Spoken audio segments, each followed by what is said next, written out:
Okay. Let me just, there we go. Okay.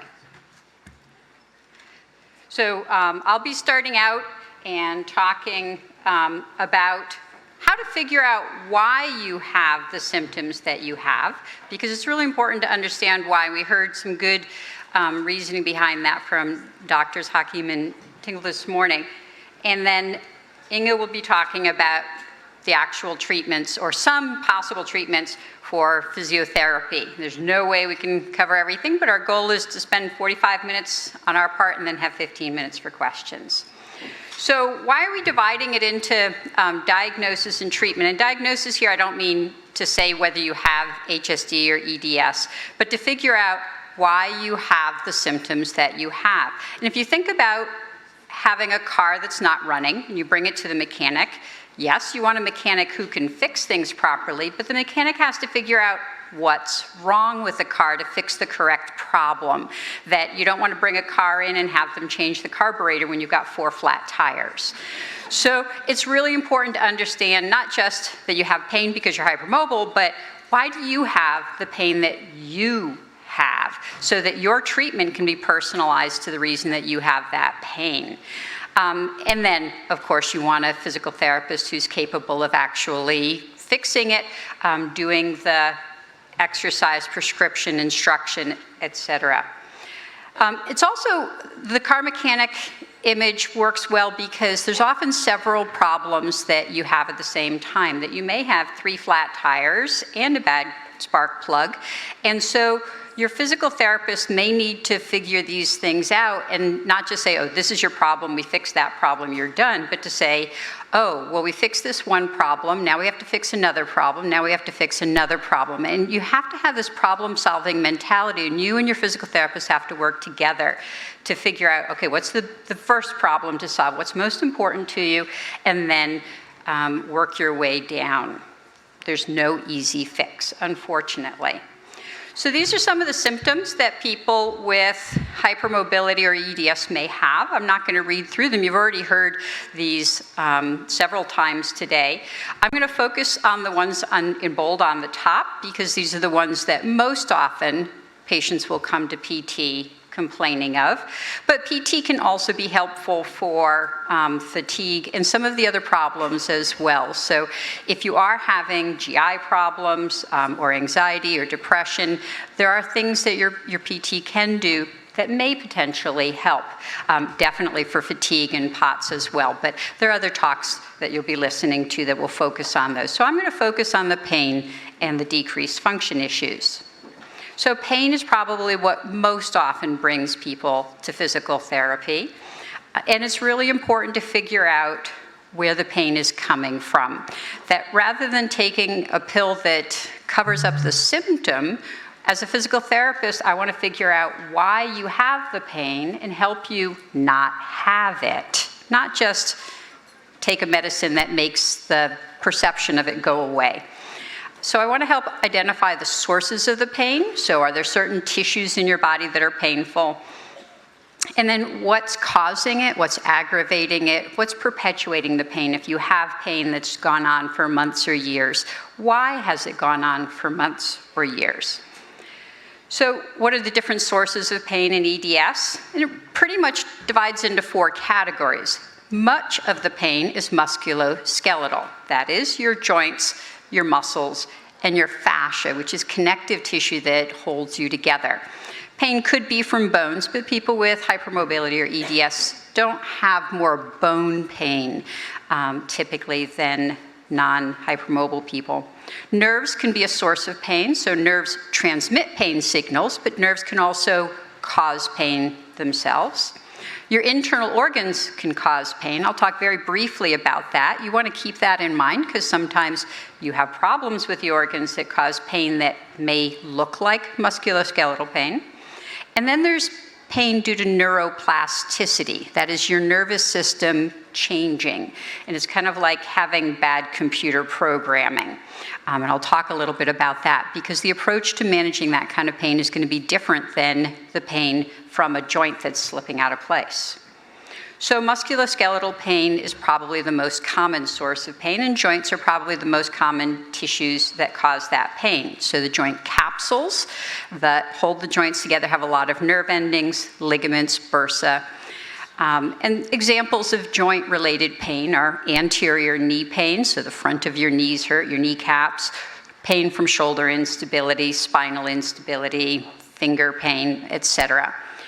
So there are a lot of different joints that are painful simply because the joints are too stretchy and they get stressed. So why are you having joint pain? Just the fact that your joints are stretchy itself doesn't make them hurt. There has to be something that causes these stretchy joints to hurt. And I've divided into 5 categories, and I'll go through each of these individually. But you can have unstable joints that move too much, that stresses the joint tissue directly. You can have an imbalance between loose joints and tight muscles, where the muscles pull the joints out of alignment. You can have posture problems or joint alignment problems, where the joints simply aren't where they're supposed to be. Gravity pulls on hypermobile joints differently than it pulls on non-hypermobile joints. And then poor body awareness, and you heard about this morning, proprioception or body awareness, or motor control, your muscles being able to control your joints. And if your muscles aren't controlling your joints properly, they're vulnerable to hurting. So unstable joints that hurt too much. So you can see this picture of somebody opening a jar, and that's a classic aggravating factor for finger pain because there's a lot of force being applied to those finger joints, and those finger joints are small and fragile, and they'll hurt. The musician picture gives you a good example of joints that just aren't supposed to bend that way. The thumb isn't supposed to go there, and when you're hypermobile, your joints go places they're not supposed to, and they'll get irritated. And it may not be a traumatic injury, it may be this micro trauma of using your joints over and over and over in ways that they're not designed for. And then I've got 2 pictures of athletes. So we have a gymnast and we have Michael Phelps, a swimmer, and both of them are obviously hypermobile. They probably don't have pain at this point because they're both very strong. But if either of them were sick for a week or a month and they lost some of that muscle strength that controls their joints, they might develop pain. And this is why people will often develop pain after high school or college, that they were athletes in high school or college. They went, got a job in the real world, had a family, they don't exercise as much, and now their loose joints are wobbling around. Another cause of joint pain is when tight muscles pull on the loose joints. So the picture of, on your left, of what we call upper cross syndrome, where tight muscles in the front of the shoulders and the back of the neck pull the joints out, so it can actually sublux your shoulder joint chronically. And the tight muscles in the neck can actually sublux the vertebrae in the neck. The picture of the thigh is a picture of the tight muscles in the front and the outside of the thigh pulling the kneecap out. So if you have a kneecap that wobbles around and you have tight muscles pulling it out, your kneecaps are going to sublux, either acutely or chronically. And so we need to be able to address those tight muscles pulling on the loose joints.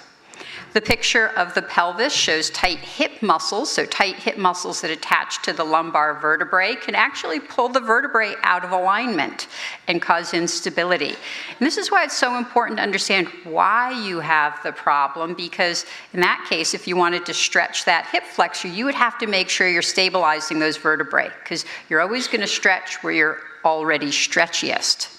And so you would have to stabilize your spine to be able to stretch those muscles. And then the top picture is of really tight hamstrings that cause too much motion in the upper back. So tight muscles can stress hypermobile joints. Poor posture or joint alignment and gravity. And I put these together because gravity is one of the things that causes poor joint alignment. So you can see here a flat foot where the foot just squishes down to the ground because the ligaments aren't strong enough to hold the arch up. So gravity and the weight of the body is putting abnormal stress on that foot. With the gentleman with the droopy shoulders, his shoulders are drooping way down. It's kind of like he's carrying 20 pounds of groceries in each arm, stressing out the joint. Would you imagine his shoulders would hurt? Absolutely, that if your shoulders are being pulled on, just the weight of your arms is too much for your joints to handle, your joints are gonna hurt. The knees there, those knock knees, definitely gonna put that person at risk of knee pain. And then the example of somebody with bad posture, which is gonna cause pain all sorts of places. And then the one with the feet in bed, just to kind of remind us that sometimes it's the littlest thing, that those ankles are tipped down, that could cause chronic ankle pain or foot pain, or just the weight of the sheets on your body. So we're not talking necessarily about dramatic aggravating factors. Sometimes it's something that a normal person would never notice. And then we have poor body awareness or motor control, if the muscles can't control the joints. And Inge will talk about this more, but in the left you can see an example of somebody whose knees roll in, and if those knees roll in, it's gonna pull on those kneecaps and pull those kneecaps out. That the knees, when you bend your knees, they should travel forward. And so that person may have weak ankles, they may have weak knee muscles, they may have weak hip muscles, so we need to figure out why those knees are rolling in. The middle picture of the shoulder blade that's wobbling around, if your muscles aren't able to stabilize the joints, in this case the shoulder, then it's going to move around too much and cause damage to the joints itself. The picture on the right, something called butt winking, when your gluteus maximus muscles aren't strong enough to stabilize at the hip. Okay, so that was different things that can cause stress to the joints. Now I'm going to talk about the muscles, and you've heard about this already today, that sometimes the pain is from the muscles, not the joints. That yes, we have hypermobile joints and that the joints can be painful, but sometimes the muscles work too hard to stabilize the joints, and sometimes it's the muscles that are painful. The muscles are the fascia that holds the muscles and the tissues together. And the muscles and the fascia may be aggravated because they're overstretched, and I again had that picture of the guy with the drooping shoulders, that those trapezius muscles are being pulled on, and they could very well hurt. You could have spasm from muscles being overactive, so on your right, they show a picture of somebody whose trapezius muscles are overtense. So maybe because you don't like your arms wobbling around, you tense up your shoulders, and so then maybe the muscles are painful because they're overused. Sometimes it's a motor control problem. So in the neck, if the muscles that normally stabilize the neck are not moving properly, then other muscles will kick into action, and they're not good at doing the job, and so they'll be painful. And they may cause trigger points, and I'll mention that, talk more about that. And then tension and anxiety and emotional stress will cause muscle tension, that if you're in pain, you may tense up. If you're afraid you're going to dislocate or sublux, you may tense up. If life is stressful, you may tense up, and those things may all aggravate muscle pain.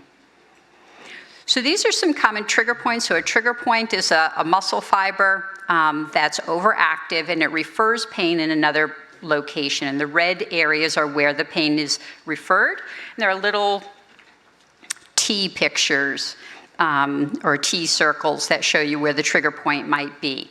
So the sternocleidomastoid muscle is a common one that I see for people who have headaches. If your neck is unstable, those muscles are overactive, and they develop trigger points that look exactly like migraines, in that you have pain on one side of the head, you may have ringing in your ears, watering in your eyes, runny nose, dizziness, nausea, sore throat, lots of things that you don't associate with a muscle. The picture of the pain going down into the whole arm, those are muscles in your neck. If you don't breathe properly, if you're using the wrong muscles to breathe, those scalene muscles may develop trigger points and cause pain that can actually feel quite a bit like a heart attack, or that goes down into your arm. The arm muscles, the finger muscles, can develop trigger points that cause pain in the hands. And this is a great example of why you have to understand why you have the pain. So if a patient comes to me and they say, my fingers hurt, well, maybe it's because they're stressing their fingers. We talked about that before. Maybe it's because they're overusing the muscles and the pain is referring into the fingers. Completely different solution to those two different reasons.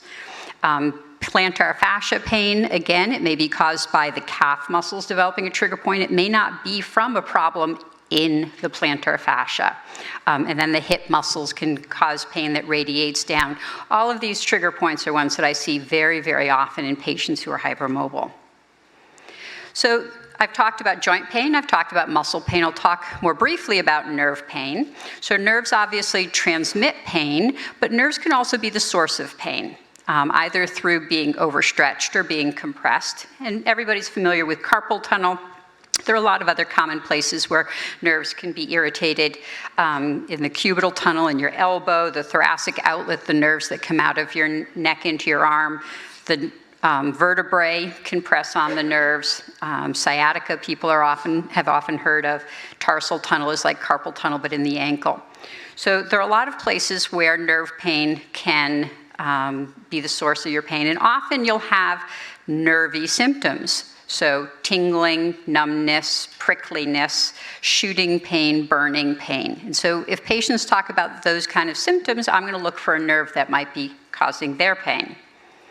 So why might nerves hurt for people who are hypermobile? Well, your tissues are too stretchy, and if you're pulling on the nerves, if you pull a nerve, it's going to be unhealthy, it's going to cause pain. You can compress nerves more easily in people who are hypermobile because our bones are slipping around. And so the example of the ankle, where you may have the ankle bones pressing in the tarsal tunnel, can cause foot pain that feels like plantar fasciitis, but it's not plantar fasciitis. You could have compression due to bad joint alignment. So if your shoulder's slipping out, it can compress some of the nerves coming out of going into the arm. It can be from tight muscles. So there's an example there of the pectoral muscles. So remember that upper cross syndrome where you had the forward shoulders and the forward head? Well, these muscles in the chest can compress the nerves that go into the arms and cause arm pain. And then inflammation obviously can make nerves more irritable. So if you have mast cell activation and you're more vulnerable to inflammation, then your nerves may be particularly sensitive. And stress will tend to make nerves more sensitive. So if your life is really stressful, and of course if you have pain all the time and your joints are slipping in and out, you probably are stressed out, the nerves are more likely to be irritated. I'm just going to briefly mention visceral pain because our brain doesn't map our gut structures and our heart structures inside the body.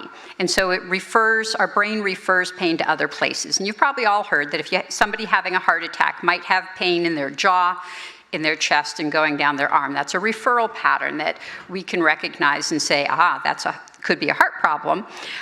Each of the organs has certain referral patterns, and the picture here shows you some of the more common ones. So shoulder pain could be a liver problem or a gallbladder problem. Abdominal pain could be due to intestines, and it's important to recognize that sometimes pain in your muscles and what feels like it's in your muscles and joints may be from your viscera. There's also a back and forth relationship in that gut problems. So if you have constipation, irritable bowel symptoms, which often people with hypermobility have, that can cause trigger points in the abdominal muscles, and trigger points in the abdominal muscles can cause gut problems that we now recognize something called anterior abdominal wall pain, where the trigger points in the muscles can actually change the function of your GI tract. So then the last type of pain that I'm going to talk about is abnormal neural processing. Because the brain decides something is painful based on a combination of the sensory information that you get and how the nervous system processes it. And if the nerves and the brain are sensitized, they're going to amplify pain. So any little spot in your joints and muscles that's painful, a sensitive nervous system is going to turn the volume up. What sensitizes it? Stress, anxiety, negative thinking, lack of exercise, inflammation, poor sleep. Unfortunately, things that people with hypermobility and EDS have a lot of. But this is one of the reasons why your physical therapist is going to say you need to exercise. You need to do the correct exercises, but exercise. You need to sleep well. You need to manage your stress. Okay. I've been talking about pain. Sometimes people have decreased function. Often it's due to pain. Sometimes it's due to fatigue, sometimes due to weakness or deconditioning, sometimes just the joint instability itself, poor motor control, or fear and anxiety about moving. We've talked about most of these already, how if you can't control your joints, if you have pain from your joints and muscles, it's going to make it hard for you to function. Fatigue, and there are whole sessions on fatigue at the conference, so I'm not going to say more than this one slide, but if you have a sleep disturbance because of the pain, because of anxiety, if you're deconditioned, if you have a sedentary lifestyle, and unfortunately when you have pain, it's hard to exercise, but then once you don't exercise, you become more fatigued. Trying to do too much, people who have the boom and bust cycle, you do too much till you crash for a week, you feel better, you do too much, you crash, and that will tend to perpetuate fatigue. Obviously, if you have POTS, that will lead to fatigue as well. Factors such as depression and grief, and then diet, medications, and other medical conditions can all aggravate fatigue. Weakness and deconditioning. This is going to kind of lead into what Inge is going to be talking about. Often people with hypermobility or EDS will stop exercising because it hurts, or because they're afraid that they're going to sublux, or because they're just afraid to move. And it's really important that exercises be done correctly, because exercises done wrong can be uncomfortable, painful, can even be harmful. Pictures here, you can see an example of somebody who's using the wrong muscles to lift his arms up, or the person who's pulling back, the shoulders poking forward. That not all exercises are created equally. So these are the common problems. I want to bring you back to the image of the car mechanic to remember that you're kind of like a car. We need to figure out all the different things that are going on with you. We need to understand why you have the symptoms that you have to help fix you. There is no one solution that fits everybody. And so it's really important to have an individualized treatment plan that addresses your particular issues. On that, I'll hand it off to Inge.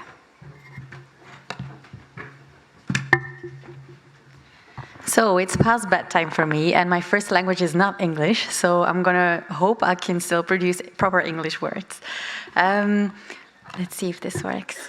So Leslie just talked to you about figuring out the multiple causes that your pain symptoms may have. And I will try to explain you a bit more about physiotherapy approaches. And there's about 1 million things I could tell you about physiotherapy. And unfortunately, I only have 20 minutes, so I definitely had to select some things. And Leslie already told me in the beginning, this is gonna be too long. So I did my best. I was thinking, your physiotherapists, whatever your physio does, they have many techniques, but they usually have quite a short effect of about 1 to 2 days. And sometimes it can even be shorter. For instance, I had a patient with hypermobile sacroiliac joint, a pelvis joint, and I was treating her and the joint was well aligned when she left my table and the muscles were relaxed, but then she just took a step off the doorstep and the joint was blocked again. So sometimes what your physio does can have a really short effect as well. So you need to see your physio as some sort of a short-term rescue, and you need to keep on going back to have the same pain relief. But if your physio works together with you, then you can both accomplish so much more. So in this presentation, I want to focus on what you can do to get better, because what you can do is not magic. You can't heal HSD or you can't heal hypermobile EDS, but the effect of what you can do can be quite amazing. I've seen patients get better on average about 30 to 60% in pain and function, and some problems can even go away completely if the physiotherapist and the patient work together really well. And what you do yourself also lasts a whole lot longer. So the only drawback is that it does take quite some effort. Can't lie about that. It really takes a lot of work. And it also requires some background knowledge that I would like to share with you and help to explain you a bit more so that you know what you can do and what you can't do. But the effects are really, really worth it. So you should think of yourself as some sort of a long-term improvement to get your health and your strength better. So I told you you're the best physio, but what can you do? You can do exercises, you can identify some of the crazy postures and movements that you do, like Leslie just told you. You can realign some of your own joints with your own muscles. And then there's also wise use of braces, tapes, and compression garments that can be a little bit helpful. Most patients can do some sports, but sometimes we have to adapt or select movements and get rid of others. And then there's some additional techniques like tense currents that you can also use at home when you're not feeling really well and you need some additional help. In this presentation, I'll mostly go on about exercises and about the braces and the tapes. And if we have some time left, I'll tell something about crazy postures and movements that I've seen my patients do. About exercises. Why do we go on and on about them? I hope I can click the movie to play. I'm not really sure if that's possible. Do you think I can have a mouse to play the left movie in the bottom of the screen? Thanks. So when you move, you typically see that your knee is moving inward, and that's like this for a whole lot of hypermobile patients. And when you check on the right there, you can see that the knee is definitely going inwards and the pelvis is dropping a bit. And that makes sure that your hip is sticking out a bit. And when your hip is sticking out a bit more, then there's a lot of tendons that can snap over it and that can irritate all the structures around it. So this way of moving definitely gets you to knee pain and hip pain, or often anyway. So physios, they love exercises, and what we want to do in this case is we want to strengthen the muscles that are in the back of your hip because they pull your knee a bit more out so that your knee moves more straight and that you have a lot less friction, a lot less strain, a lot less irritation, and a lot less pain. So then there's another example of how patients move, and if somebody could press the play button, that would be lovely. Thank you. You can see that her pelvis is really dropping when she moves, and on the left side you can also see that the tendon is snapping, and sometimes on the right as well. She had 2 surgeries to get rid of the snapping, but it's still there. So surgery is not always the way to go. But you can definitely see that her pelvis is dropping and that her knee is moving inward as well. And then, of course, on the side where your hip is sticking out, you get all of this friction going on and the irritation can happen again. Also, you can see that her lower back has to do a compensatory movement. She has to move her back to the side every time to stay straight. And then your back can start to be irritated and cause pain as well. So we certainly want to strengthen this muscle for this woman, and those are your hip abductors. You don't need to remember that, but that's a muscle that's important when you're standing on one leg to keep your pelvis pretty straight. And so she's definitely too weak there, and many of you are. As I've seen you walk today, I've seen it all. But there are barriers for patients with hypermobility when we try to correct these muscle imbalances with exercises. You don't really know how. And when I first started in this hypermobility world, I didn't know how either, because there's no guidelines and there's not a lot of research yet. And patients always say when they come to me for advice that exercises usually cause them more pain and that they never really made them stronger, even though they've tried many of them. So why is that exercises cause more pain while physios want you to keep on doing them? Well, that's because there's a list of things that are difficult for patients with unstable joints. And this list may sound a bit like Chinese to you, but I'll give you some examples so that you understand them a bit better and that you can use them in physio.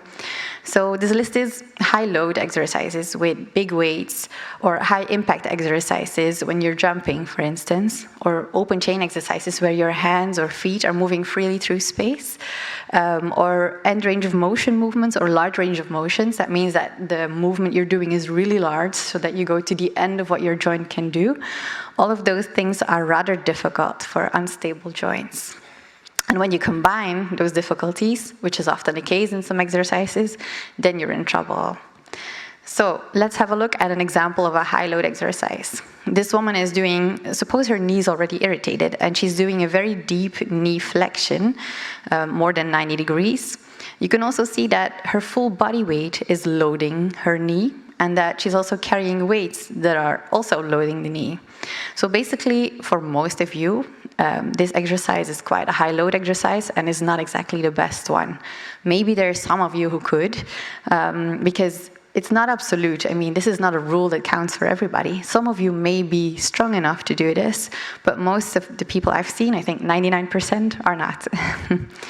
And then high impact exercises like jumping causes a bit of the same problem, a deep knee flexion, a large force on the joints when you're landing. And if you know that you're already really bad at simple things like making a lunge forward or walking, then we shouldn't be doing this crazy stuff. I think that makes sense to you. But then what should we be doing? How can I adapt this exercise so that you can do it? So looks like a whole other exercise, of course. It's something else. I use myself as a model. Basically, I use this often because when you're on these wobbly balloons, then many people need to use deep stabilize their back, and then I just ask them to correct the way their back is positioned so that it is in a good alignment, and then I ask them to open the knees and to just push outward for 2 seconds and return. It looks like a very easy exercise, but there's many good things here, and there's also some variations that you can do. Maybe that's a video, if you could play this one. This is where the arms are not on the ground anymore, and you can see that even I'm struggling a bit to stay on the balloons, almost falling off.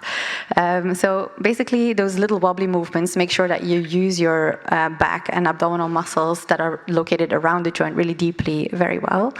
And also, what's good about them is that they are very low impact. They are very low load. Your body weight is not loading your knee. It's not weighing down on your joints of the legs.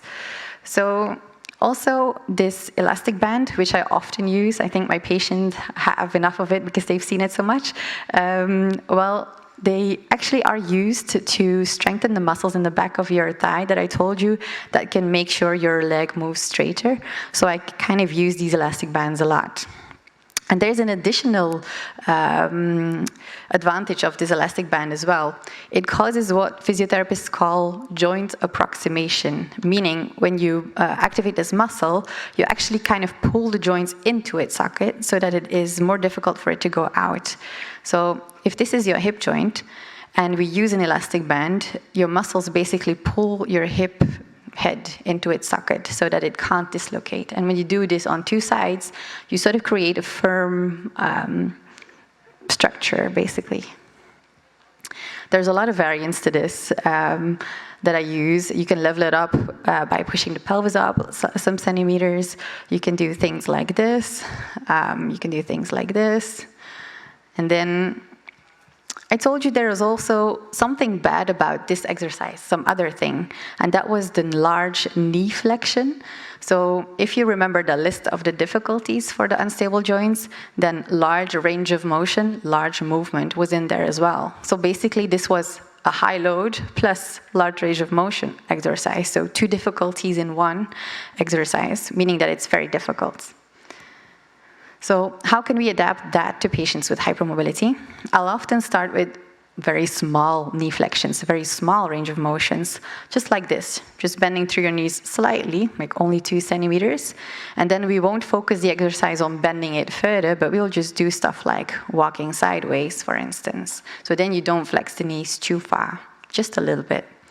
And then when you get stronger, you can do some knee flexions, but we never go to a deep 90 degrees. That's also a video, if you would mind playing it. Then you can see in the right bottom is a video, I think. Oh. Well, she does some knee flexions with the ball, but I guess you can't. Oh yeah, it's showing up anyway, thank you. And then, so I told you that non-adapted exercises can cause more pain, but people always say also that exercises never really make them stronger. And at first I was wondering, is it really that way? And in some patients I've seen that there's, and especially in a special EDS type, that they don't seem to get stronger. But then in many other of my HSD and ADS patients, I've seen that they can do it, only I need to really be there and I really need to force them to exercise. I need to call them to say, you gotta do this every other day, otherwise they don't. And I don't blame you because I'm really the same. You've got work, you've got fatigue, you've got pain, you've got children, you've got things to do, and exercises really are the last thing on the list that can happen. But so in most cases, the answer is really simple. You don't do them enough. And I'm sure if you look at yourself, you probably will know that you don't do them enough if you don't get stronger. And sometimes it's also because it weren't the right type of exercises. And many patients of mine, they say, I have tried exercises, but when we look at their agenda realistically, they've only done them twice a month for a full 2 hours or a full hour. And then they thought, yeah, I did an hour of exercise and another one, and I actually felt worse. But basically, when you do something twice a month and you do it for an hour, that's the ideal situation to create an overload injury, because you're not used to it, and suddenly you're doing a whole bunch of it, and then you're not doing it again for a long time, and then you're doing it again. So that's basically the worst situation ever, but I do recognize myself in that, because I had to do some training, and I usually also didn't do it quite right. But what should you be doing? That is, every other day, you should be doing like 5 minutes of exercises. And typically, I'll only advise 2 to 3 exercises to my patients, because if I give them more, they don't do them. And mostly I just stick to 2, like 1 for the shoulders, 1 for the hips, or 1 for the back, and 1 for something that combines a bit of everything. And when I give them 2, they tend to try to do them anyway, if I call them enough to do it. So that's only 5 to 10 minutes a day, and that's feasible. And the best moment, in my opinion, is before you go to sleep, because when you do strengthening exercises, after them, you can really feel a bit more weak and a bit more unstable. And I've even had patients calling me, those exercises that you prescribed me, they're not good because I just feel worse after. But that's because you're exhausting the muscle, of course, and that's the only way it can get stronger. So it's best that you don't do it in the beginning of the day, because you then have your whole day left with weaker muscles. So I advise to do them more in the evening. If your exercises are too boring, you may need a bit of a fun factor. For stronger patients, I often advise stuff like inline skating, because it doesn't give any impact on the joints like running does. Of course, your stability needs to be, and your balance needs to be good enough to be able to do this. It's not good for patients with pelvic instability, because this unipodal stance is not really well in the beginning. But for most patients, inline skating can be something. If you're not up to it, then I sometimes do it in physiotherapy treatment with my patients. I do some preparatory exercises like this to train the hip muscles and to train for the stability, and I just don't let go of them and they don't fall. And they kind of like this training. And if we have some weaker patients with a bigger risk of falling, I tend to use Wii Fit, Nintendo. You can also put an elastic band around the knees, which my patients hate me for. But then I do a snowboarding game, and they really forget that they're doing something difficult, and they kind of like doing it for 5 minutes, and then we try to beat each other's scores. So that's how they exercise. I also want to tell you something about braces and tapes and wise use. The general idea is that you shouldn't be using braces because they make your muscles weaker. But that's when you don't think of the fact that there's types of braces. There's proprioceptive braces, there's dynamic braces, and there's static or immobilizing braces. And they go from good to bad, basically. The proprioceptive braces, they don't cause any muscle atrophy. They are safe to use every day, in my opinion. If somebody else has another opinion, you can definitely say so. But then there's the static or the immobilizing braces that fix your joint so that it can't move anymore. Those have a high risk and very fast muscle atrophy. Also, the neck collars or the lumbar bands, they can be quite dangerous because they make you weak fast, quite fast. And then dynamic braces like the silver splints, they're quite okay. Basically, research is starting to show that these people don't have muscle atrophy because they can still move the fingers. Like an example of a proprioceptive brace is compressive ankle sleeve. This somehow, when your ankle is compressed, this gives you more sensory information that goes to your spine. And then there's this theory that's called gate control theory. And there's supposed to be like, if you could imagine a little door in your spinal cord that closes a bit more so that pain signals can't go through anymore, or can go through only less. So compressive clothing can sometimes help a bit against the pain. And they also sort of activate your muscles better. Your body knows where your joint is a bit better because it's compressed, and you get more information out of the compression of the skin and the soft tissues.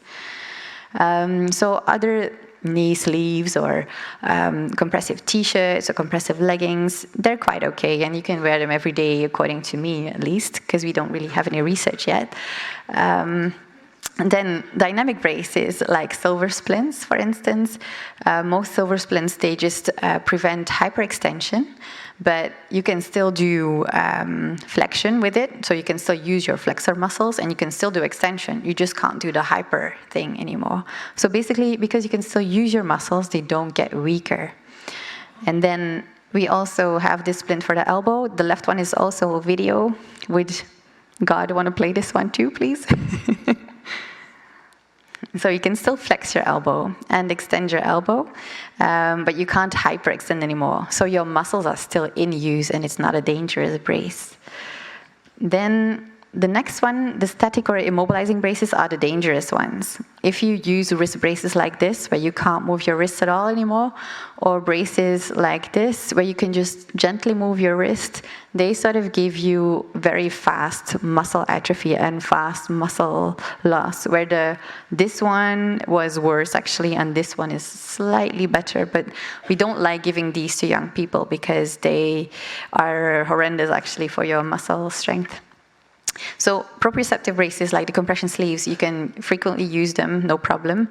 The static braces, please only use them when you just had an injury for some days or some weeks maybe, or in very challenging situations like when you have to do a very long walk or something very difficult to you and you still want to do it, then a brace like this could help you out for that moment. But if you want to use it every day, we only allow it when there's no other option and when the benefits outweigh the drawbacks, when you can do more with them, and then the muscle atrophy, we sort of try to forget it, but we don't like these in general. And the dynamic braces, usually they're fine, but you should ask the advice of a professional because some of them can be tricky as well, but I couldn't give too many examples, otherwise I'd be going on forever. And maybe I can still talk about the crazy postures and movements while I still have 2 minutes, I think. This one was always very surprising to me because, like a patient of mine, she was operated on her shoulder. The capsule was shrunk, so it was tighter. And she said, you know what? Now I just can't take my laundry basket anymore. I was like, how did you do it before? And this is a picture of the before. She just took a loaded basket, put it on like this, and continued ironing. And she said, yeah, I often had shoulder pain, and it often dislocated. But it's because you shouldn't be using your shoulder like this. And I know you don't know this because you can, but there's many things that you do that hurt you that are not good for you. So now that she's operated on, she can't do this anymore. And now she realizes that she shouldn't have been doing that in the first place. Well, I was telling you in exercises that high loads, which is the laundry basket, and end range of movement, which is rotating your shoulder completely to the end, is bad in exercises, but it's also bad doing it in daily life. And I see you do a lot of it. For instance, this girl taking salad from a basket also puts her wrists completely at the end range of motion and presses them together to hold on to the salad. So again, this is end range and high load, which is what you shouldn't be doing. And also this boy, he came to me with back pain. Scans were all normal, nothing to see there, no hernias, no problems, no tears, whatever. But he has very tight hamstrings, and this causes his pelvis to tilt backward, and he had a super hypermobile back. So I taped him, and he hated me for it, because whenever he wanted to sit the way he usually sat, he's like, this is pulling in my back, this stupid tape, take it off. And like, he didn't have any back pain anymore for the rest of the day. So, well, I'm not sure, he still has to call me to tell me, but basically I just inhibited him from doing this movement that stresses the tissues in the back. And now that he's still young, he doesn't have any herniated discs yet, and we can really prevent him from having that. And we also, when he has to sit, I advised him to take a lumbar support, because everybody knows you should sit up straight, but even I can't do that for like longer than 5 minutes. Nobody can. So you need to have something that supports your back passively so that you can just lean against it in a better position. And also the pillow in the bottom is a triangular pillow that makes sure that your pelvis can't tilt backward that much and your back can't bend that much. So why do I want you to exercise? Because I'm an annoying physio, yes. But in general, patients with HSD and hypermobile EDS are much weaker than healthy people. And I heard a presentation by your colleague, Carolyn Alexander, who did a study and who saw that patients with HSD and EDS were able to get stronger, but that they started from a much weaker starting point compared to healthy controls. So my boyfriend is a professional adventurer, and he has to row the Atlantic Ocean on human forces. And I was thinking, maybe EDS patients are like an adventurer, like in a tiny rowing boat. You have to do, and healthy people are a container ship. You guys have to do every stroke, and it requires effort. And you have to think of how you move to not move wrongly, because rowing technique is really hard. And you get tired. And healthy people, they seem to have a huge capacity, and everything runs automatically, and they have, at the end of the day, energy left to live life. So I want you to be as strong as you possibly can, because you can be much more amazing than a container ship. You are rowing the Atlantic Ocean. And one of our patients, she sort of took this advice, and she started doing strengthening exercises, correct ones. And now she was in a wheelchair before, and she did a big trekking, and she reached the top of a mountain even. So what she did is amazing, but it required a lot of effort. So, well, what you guys are doing is an admirable adventure, basically. So that's the end of the presentation.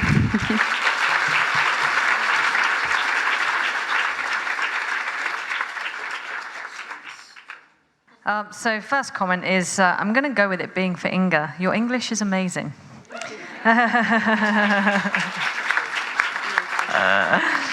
It is. Okay, one question. Where can we get the balloons that you use for the floor exercises?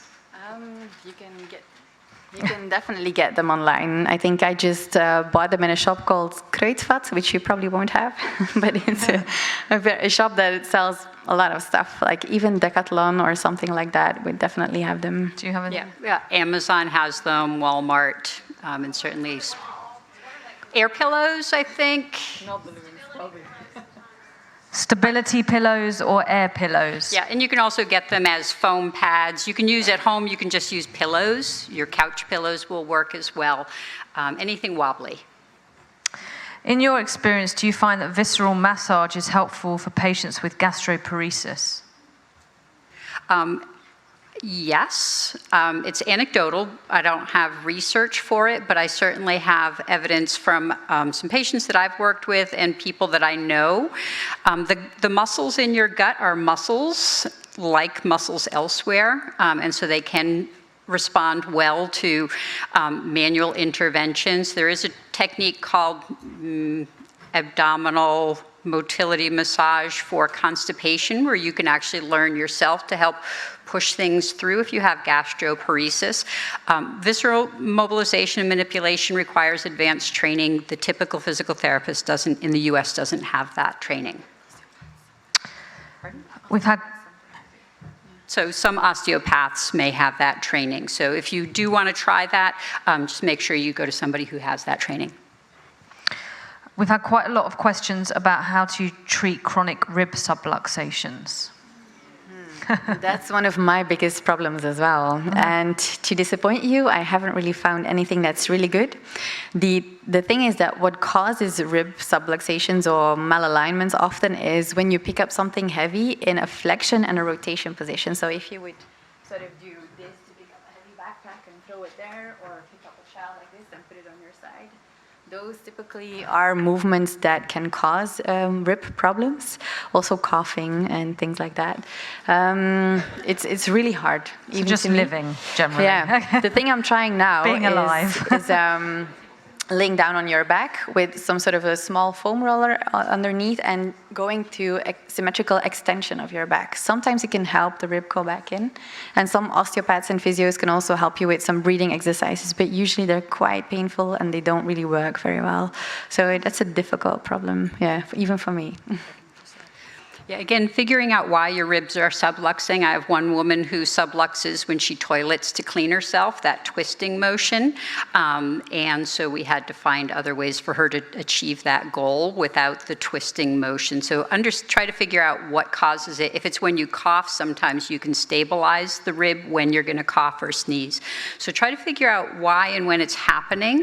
You might be able to decrease how often it happens, because it is kind of tricky to fix.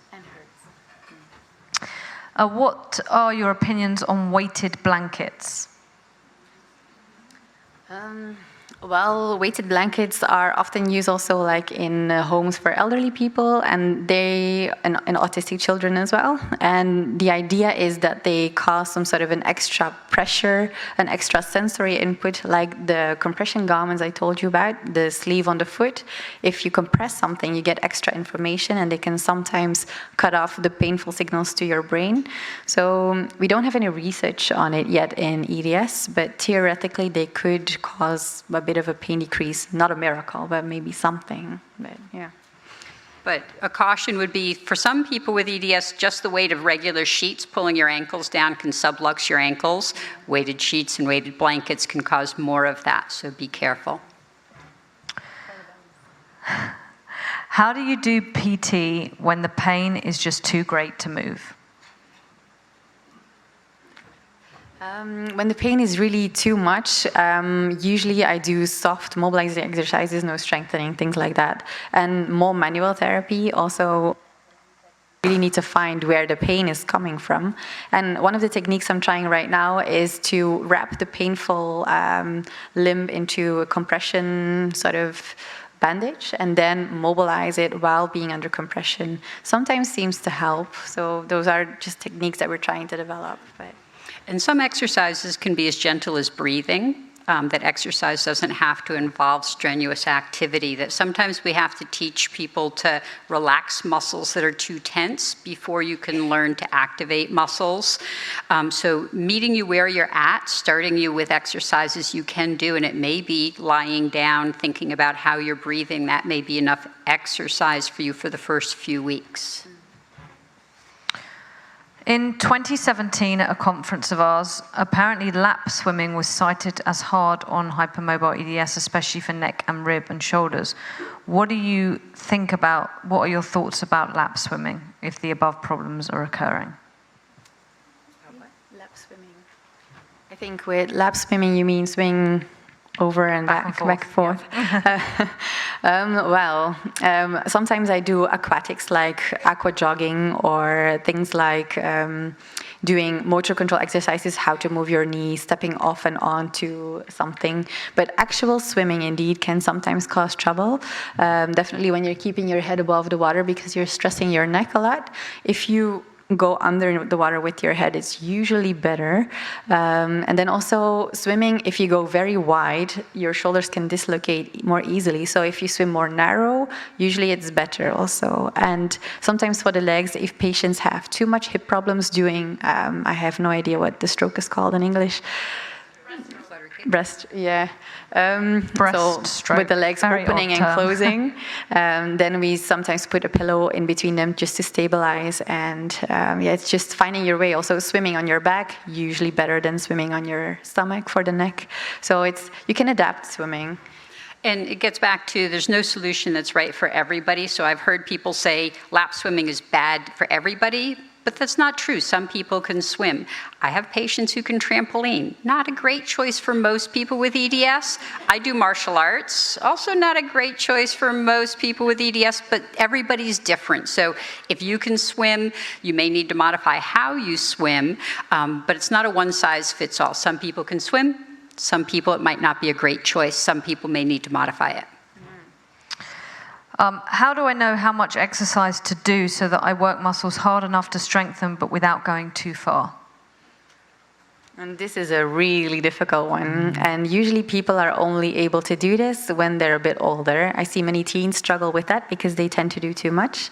And it's also when you start exercising, because when you're in a phase with a lot of pain, a lot of fatigue, and you start plain strengthening exercises, like Leslie said, that can be a problem. So usually we try to get you as well as we can with good diet and manual therapy until you feel well enough to start soft strengthening exercises.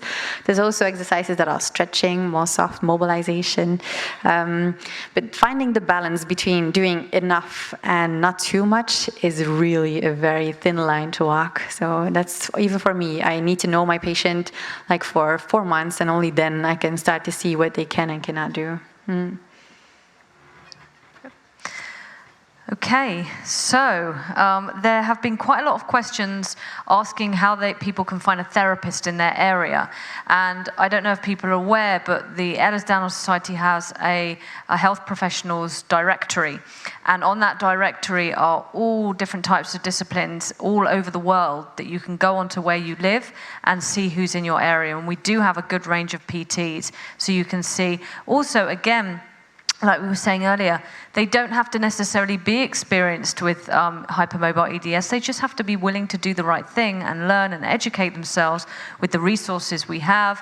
We have webinars on our website, and we have Echo, of course, and we're looking, into doing one specialized even in physiotherapy. So there are options out there, and there is the directory.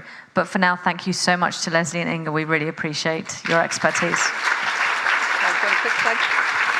So related to that, when people ask me for a physio in the US, I'll first send them to the directory, but also on the app, I've put a topic out there of if you have a physical therapist that works really well with you, that you feel is good, put their name down, because I get questions all the time from, Podunk, New Jersey, and if I can give them some ideas based on your input of people who have worked really well with you, that can help another person. Thank you. Thank you both.